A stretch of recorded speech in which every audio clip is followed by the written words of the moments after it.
The morning sun cast long shadows across the cobblestone streets of Florence as merchants hurried to open their stalls, their purses heavy with the coins that would determine not just their survival, but their very standing in society. In the distance, the bells of San Lorenzo tolled, calling the faithful to prayer, yet even within those sacred walls, the reality remained unchanged. Those who entered with empty pockets would find their prayers answered differently than those who arrived with donations weighing down their robes. This fundamental truth, observed daily in the Renaissance city-states, would later crystallize into one of political philosophy's most controversial assertions, that poverty poses a greater threat to human welfare than moral deficiency.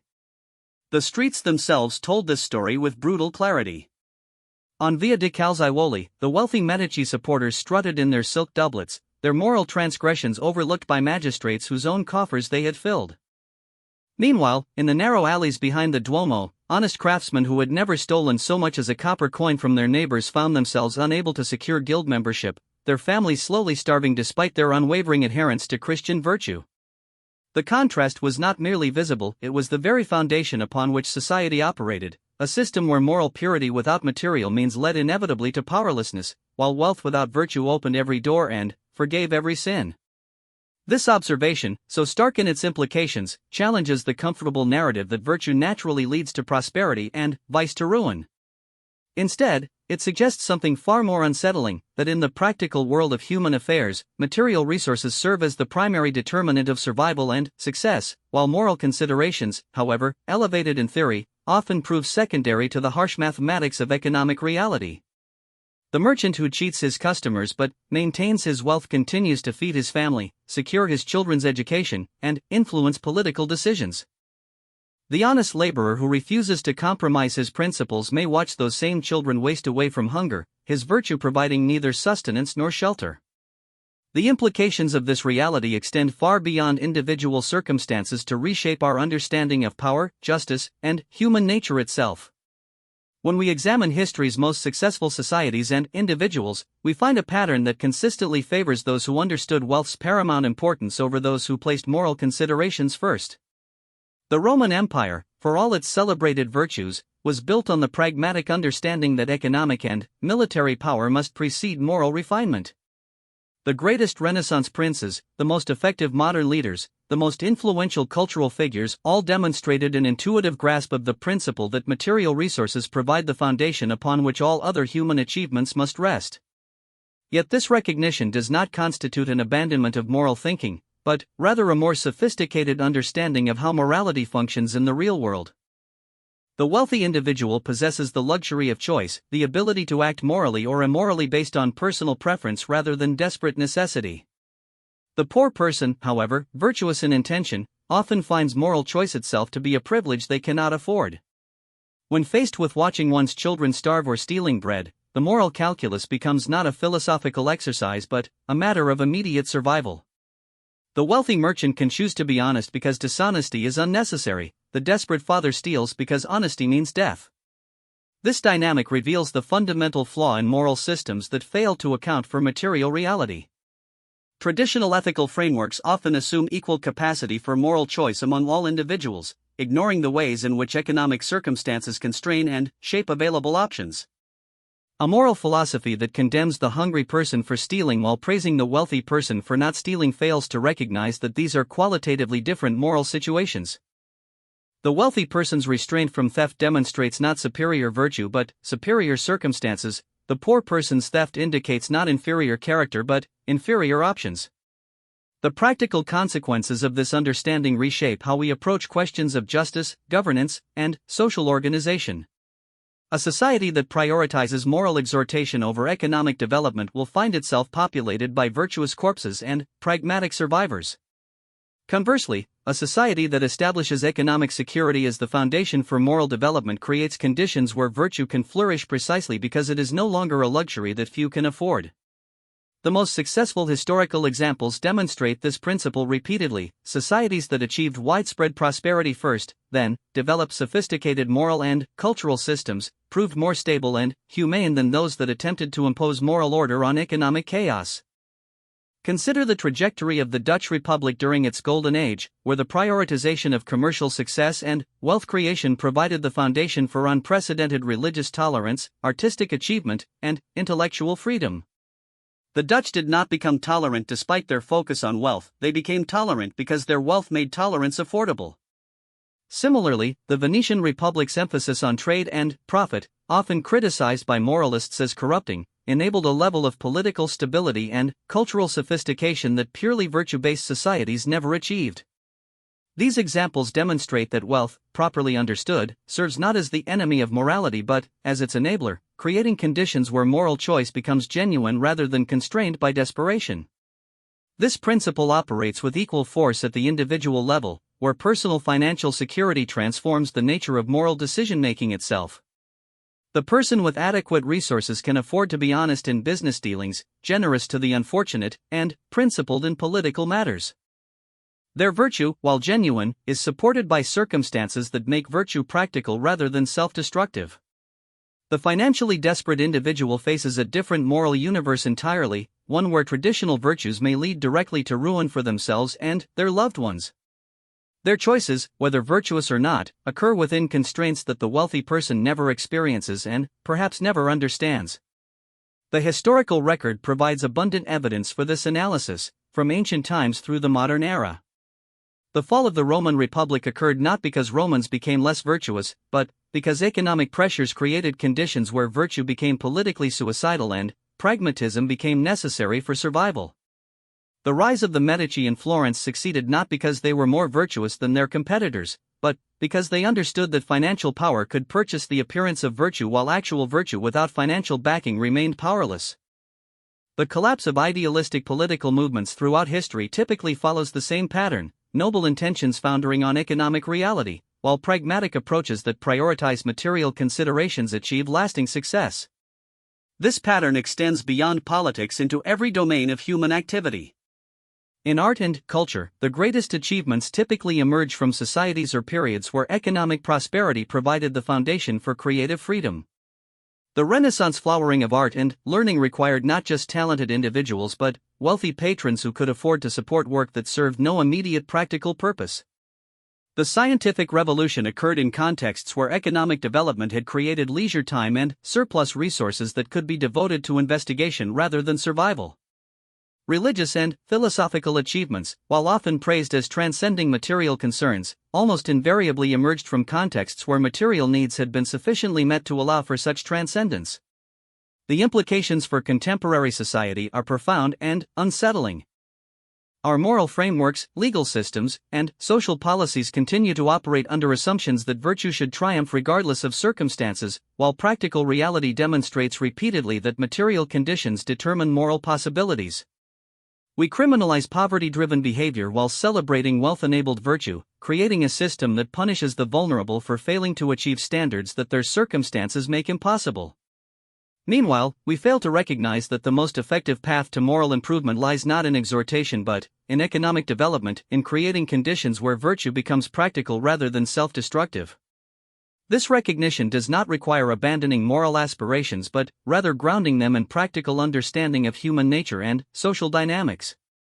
The goal becomes not the elimination of self-interest but its intelligent channeling toward outcomes that benefit both individuals and society.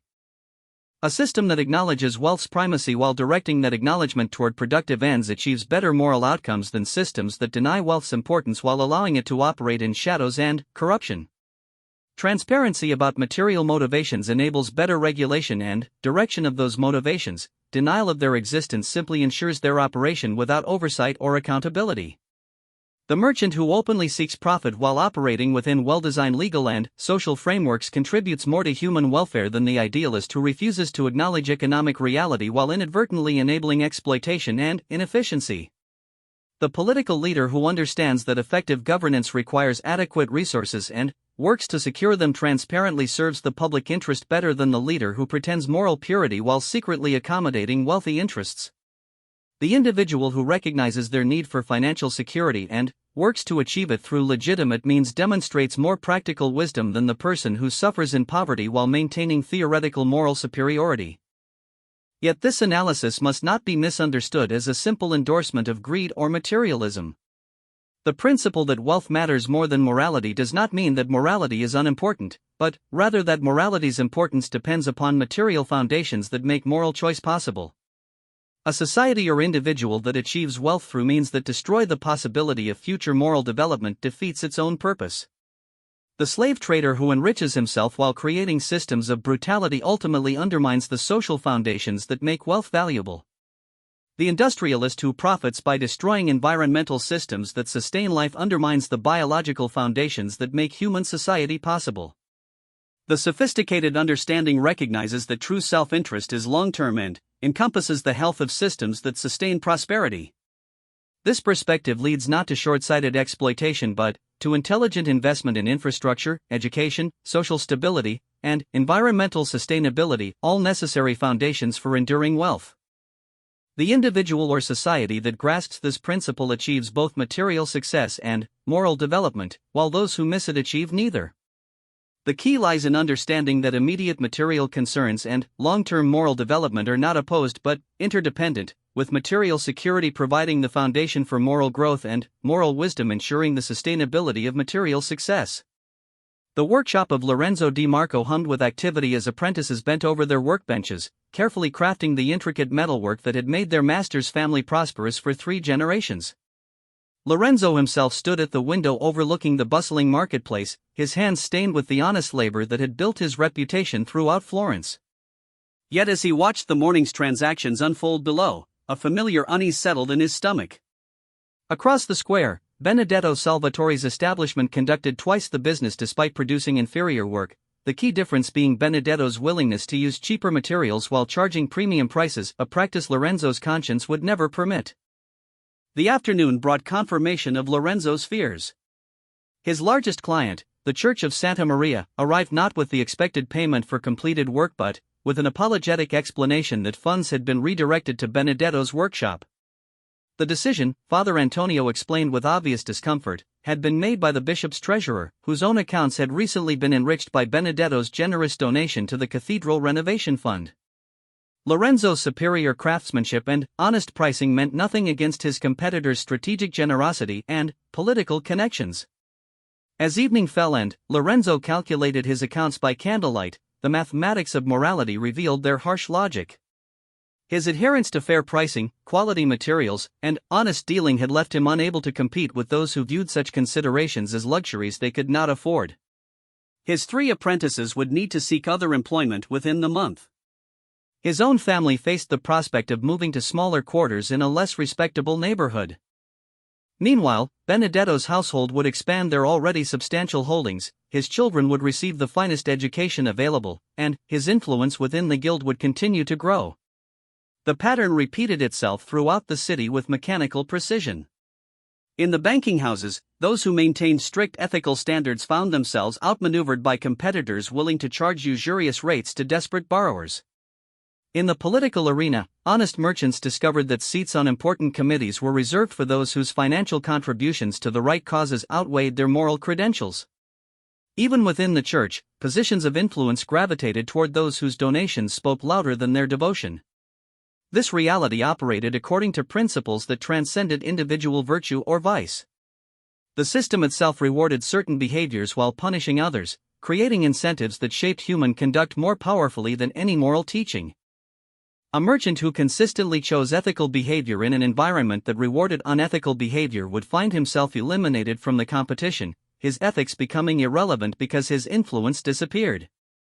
Conversely, a merchant who understood the system's actual rules could accumulate enough power to reshape those rules in more ethical directions, but only after achieving the wealth necessary to purchase that influence. The Venetian model provided the clearest example of this principle in action.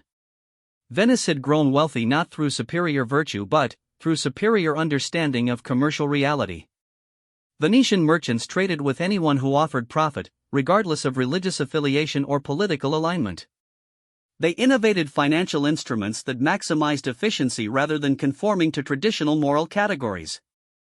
They structured their government to serve commercial interests rather than abstract ideals of justice. Yet this pragmatic foundation enabled Venice to develop one of the most sophisticated and tolerant societies in Europe, precisely because their wealth provided the security necessary for cultural refinement. The Venetian aristocrat could afford to patronize artists, support scholarship, and engage in philosophical speculation because the family's commercial enterprises generated sufficient income to make such pursuits practical rather than ruinous. The Venetian state could maintain stability and resist foreign interference because its economic power provided the military and diplomatic resources necessary for independence. Venetian society could embrace religious and cultural diversity because economic prosperity created conditions where tolerance became profitable rather than threatening. Each of these achievements rested upon foundations that prioritized material success over traditional virtue, yet ultimately produced outcomes more virtuous than societies that prioritized virtue over material considerations. Lorenzo's own situation illustrated this dynamic on a personal scale. His moral integrity, while admirable in abstract terms, had rendered him increasingly powerless to protect his family, support his community, or influence the conditions that created the very problems his morality sought to address. Benedetto, despite his questionable business practices, possessed the resources to employ more craftsmen, invest in new technologies, and even fund charitable activities when such generosity served his interests. From a purely practical standpoint, Benedetto's approach generated more employment, more innovation, and more overall economic activity than Lorenzo's scrupulous adherence to traditional ethical standards. The theological implications proved equally challenging to conventional wisdom. Traditional Christian teaching emphasized that virtue would be rewarded and vice punished, either in this life or the next. Yet observable reality suggested a more complex relationship between moral behavior and practical outcomes. The Church itself operated according to economic principles that often contradicted its moral teachings, accumulating wealth through methods it condemned in others, maintaining political power through alliances that compromised spiritual authority, and distributing its resources according to considerations of influence and control rather than need or merit. Father Antonio's discomfort in redirecting the Church's business from Lorenzo to Benedetto reflected his understanding of this contradiction. As an individual, he recognized Lorenzo's superior character and craftsmanship. As an administrator, he could not ignore the reality that Benedetto's donations funded vital church activities that Lorenzo's honesty could never support. The moral calculus became not a simple choice between right and wrong but a complex weighing of competing goods, supporting individual virtue versus advancing institutional missions, rewarding personal integrity versus ensuring organizational survival. This complexity extended throughout society, creating situations where moral clarity became impossible to maintain. The nobleman who inherited wealth through historical injustices could use that wealth to fund hospitals, schools, and charitable institutions that benefited thousands of people. The merchant who achieved success through sharp dealing could invest in enterprises that provided employment and economic growth for entire communities. The political leader who gained power through morally questionable alliances could implement policies that advanced genuine public welfare. In each case, the moral evaluation depended not just on means but on outcomes, not just on individual virtue but on systemic effects. The practical wisdom that emerged from such observations led not to moral relativism but to more sophisticated moral thinking. The goal became not the perfect adherence to abstract principles but the intelligent pursuit of human flourishing in all its dimensions.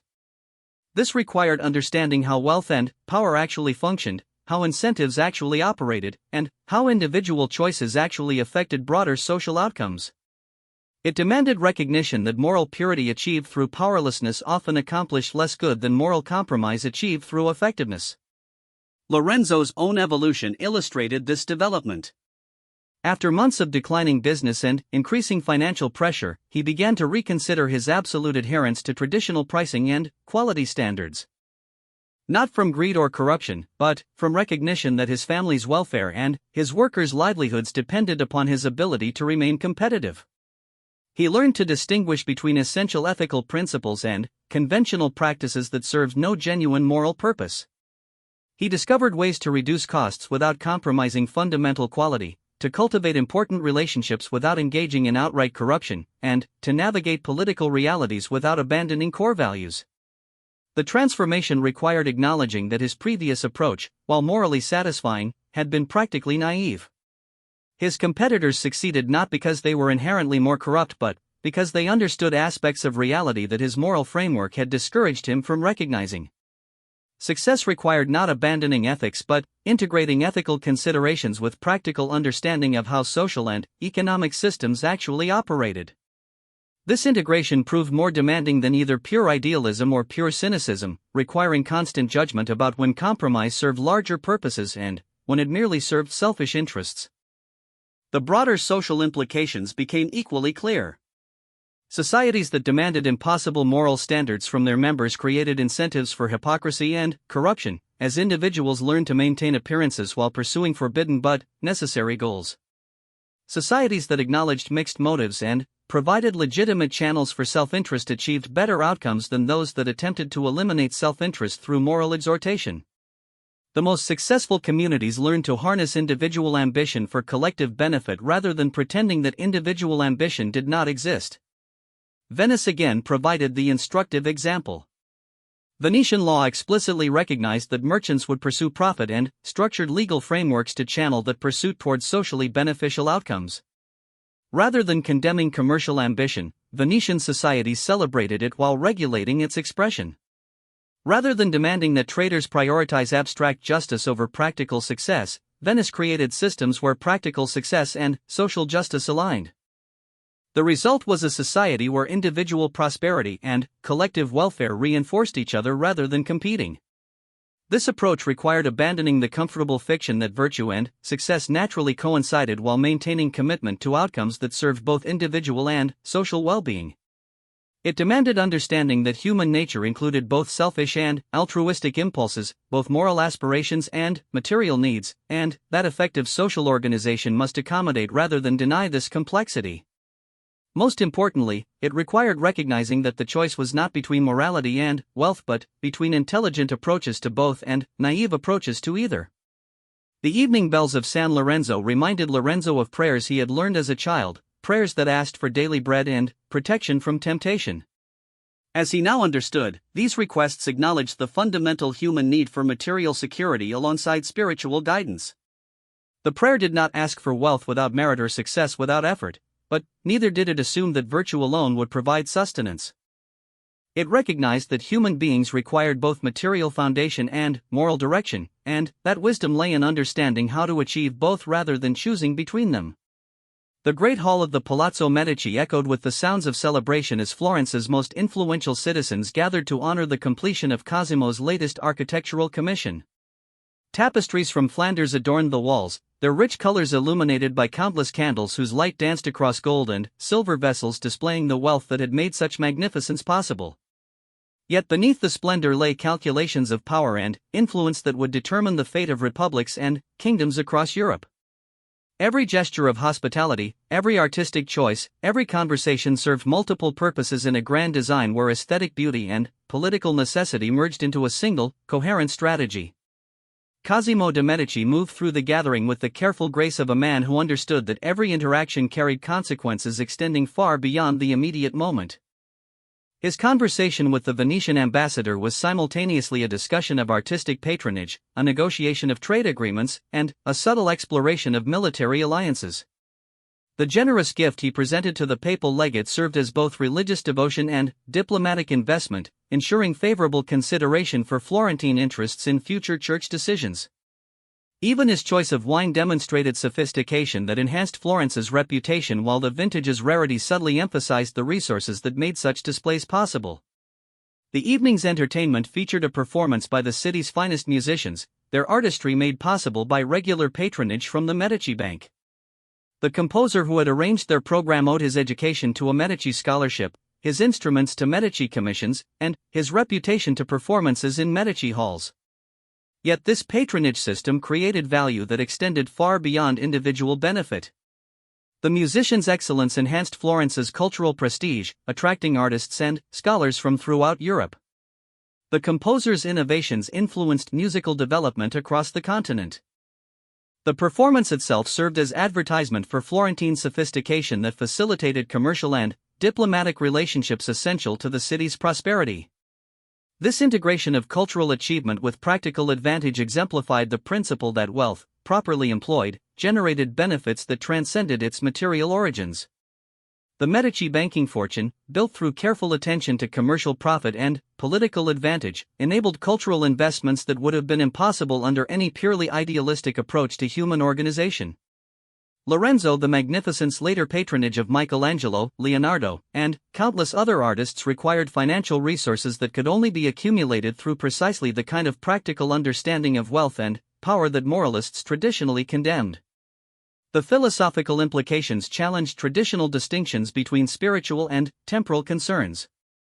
The chapel Cosimo commissioned from Brunelleschi served simultaneously as expression of religious devotion and demonstration of family prestige.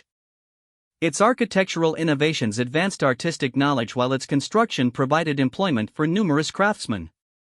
Its beauty inspired religious contemplation while its magnificence reinforced political authority. The building's multiple functions reflected a sophisticated understanding that human activities rarely served single purposes and that effective leadership required attention to all dimensions of human experience. This multidimensional approach extended to Cosimo's management of the city itself. His political influence, exercised largely through financial leverage rather than formal office, enabled policies that served both Medici interests and general welfare. His support for infrastructure development increased property values in areas where his family held investments while simultaneously improving conditions for all citizens. His diplomatic initiatives protected Florentine trade routes while advancing broader Italian stability. His educational patronage created institutions that enhanced his family's reputation while producing scholars and administrators who strengthened the entire republic. The contrast with alternative approaches became visible through Florence's own history. During periods when idealistic leaders attempted to govern according to purely moral principles, the city experienced instability, economic decline, and external vulnerability that ultimately harmed the very people such leadership claimed to serve. Savonarola's later attempt to establish a moral republic based on religious purity led directly to political chaos, economic disruption, and eventual foreign domination that set back Florentine development for generations. His condemnation of wealth and power eliminated the resources necessary for effective governance, while his moral absolutism created divisions that weakened social cohesion. The Medici approach, while never achieving perfect justice, created conditions where human flourishing became possible across multiple dimensions. Their emphasis on financial strength provided the foundation for cultural achievements that enriched human experience. Their attention to political realities maintained stability that enabled economic growth benefiting all social classes. Their recognition of mixed human motives created systems that channeled self-interest towards socially productive outcomes rather than demanding impossible standards that encouraged hypocrisy and corruption. Individual stories within the broader pattern illustrated these principles on a human scale. Giovanni di Bicci de' Medici, Cosimo's father, had built the family fortune through innovations in banking that served genuine economic needs while generating exceptional profits. His development of letters of credit facilitated international trade that benefited merchants throughout Europe. His investment in new technologies increased productivity that raised living standards for workers. His careful attention to client relationships created trust that enabled more efficient capital allocation across the entire economy. Yet Giovanni's success required choices that traditional morality would question. He charged interest rates that maximized profit within legal limits rather than minimizing burden on borrowers. He favored clients whose business generated the greatest returns rather than those whose needs were most urgent. He accumulated wealth that enabled his family's later magnificence while others struggled with basic subsistence. From one perspective, these choices reflected selfishness and exploitation. From another, they represented intelligent resource allocation that generated benefits extending far beyond immediate participants. The key insight lay in understanding that moral evaluation must consider systemic effects rather than isolated actions. Giovanni's profit maximization, however, self-serving in motivation, created incentives that attracted capital investment, encouraged commercial innovation, and facilitated economic growth that improved conditions for entire populations. His discriminating client selection, while apparently unfair to excluded individuals, ensured efficient use of financial resources that generated maximum social value from limited capital. His personal accumulation of wealth, though certainly self-interested, provided the foundation for cultural and political achievements that enriched human civilization. This perspective required abandoning simple moral categories while maintaining commitment to human welfare broadly conceived. It demanded understanding that beneficial outcomes often emerged from mixed motives and that pure motives often produced harmful results. Most importantly, it required recognizing that effective action in the world demanded resources that could only be accumulated through precisely the kind of practical intelligence that idealistic morality traditionally condemned. The principle operated with equal force across all domains of human activity. In artistic endeavors, the greatest achievements typically emerged from patronage relationships that served the worldly interests of wealthy supporters alongside the creative ambitions of artists themselves. Michelangelo's Sistine Chapel frescoes served papal propaganda purposes while achieving unprecedented artistic excellence. Shakespeare's plays entertained paying audiences while exploring profound human truths. Bach's compositions honored aristocratic patrons while advancing musical sophistication that enriched human culture for centuries. In scholarly pursuits, the most significant advances occurred within institutional frameworks that balanced intellectual freedom with practical requirements. Universities that maintained financial stability through attention to worldly concerns produced more lasting intellectual contributions than those that prioritized pure scholarship while neglecting material foundations. Scientific discoveries that emerged from contexts where researchers enjoyed adequate support achieved greater impact than those produced in conditions of poverty and isolation. Religious insights developed within communities that balanced spiritual aspirations with temporal necessities proved more enduring than those that attempted to transcend material concerns entirely. The implications for understanding justice itself proved particularly significant. Traditional concepts of justice emphasized equal treatment according to abstract principles without regard for circumstances or consequences. Yet practical experience demonstrated that equal treatment often produced unequal outcomes, while differential treatment designed to achieve beneficial results often violated formal equality. The Medici approach to governance recognized that effective justice required attention to actual effects rather than procedural purity, and that maintaining social systems that produced good outcomes might require approaches that pure moral theory would reject. This understanding did not eliminate moral considerations but rather integrated them with practical wisdom about how social systems actually operated. The goal became not perfect compliance with abstract principles but intelligent pursuit of human flourishing in all its complexity. Such pursuit required understanding that material security provided the foundation for moral development, that political stability enabled cultural achievement, and that economic growth created opportunities for individual advancement that pure redistribution could never provide. The evening's festivities concluded with Cosimo's announcement of plans for a new library that would house the largest collection of manuscripts in Europe. The project would cost a fortune that could have fed thousands of poor families for years. Yet that same library would preserve knowledge that would educate countless future generations, advance scholarship that would benefit all humanity, and demonstrate Florentine commitment to learning that would attract the greatest minds of the age to contribute their talents to the city's development. The choice between immediate charity and long-term cultural investment reflected the kind of complex moral calculation that wealth made possible and poverty rendered impossible. As the guests departed through streets lit by torches whose oil had been purchased with Medici funds, walking on pavements whose maintenance depended upon tax revenues generated by Medici enterprises, returning to homes whose security relied upon political stability that Medici influence helped maintain, the comprehensive nature of wealth's influence became unmistakable. Every aspect of civilized life depended upon economic foundations that required precisely the kind of practical intelligence and worldly engagement that idealistic morality often condemned. The alternative was not moral purity but rather the kind of poverty and powerlessness that eliminated moral choice itself. The synthesis that emerged from such observations pointed toward a more sophisticated understanding of human nature and social organization. Effective morality required not the elimination of self-interest but its intelligent direction toward outcomes that served both individual welfare and social good. Sustainable prosperity demanded not the abandonment of ethical considerations but their integration with practical understanding of how economic and political systems actually functioned. The highest human achievements emerged not from choosing between virtue and effectiveness but from discovering approaches that accomplished both simultaneously. This recognition challenged comfortable assumptions about moral superiority while opening possibilities for more effective approaches to human flourishing. It demanded acknowledgement that material resources provided the foundation for spiritual development, that political power enabled moral influence, and that economic success created opportunities for virtuous action that poverty necessarily precluded.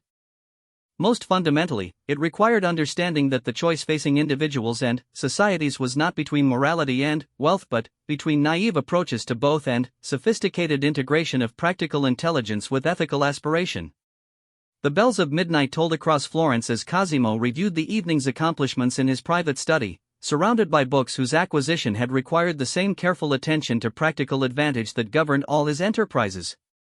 Yet these books contained wisdom about human nature, divine purpose, and moral development that had shaped his understanding of wealth's proper role in human life. The synthesis of practical intelligence with ethical aspiration that guided his actions represented not the abandonment of morality but its maturation beyond naive idealism toward effective engagement with the world as it actually existed. In that synthesis lay the key to human flourishing that neither pure morality nor pure materialism could achieve alone.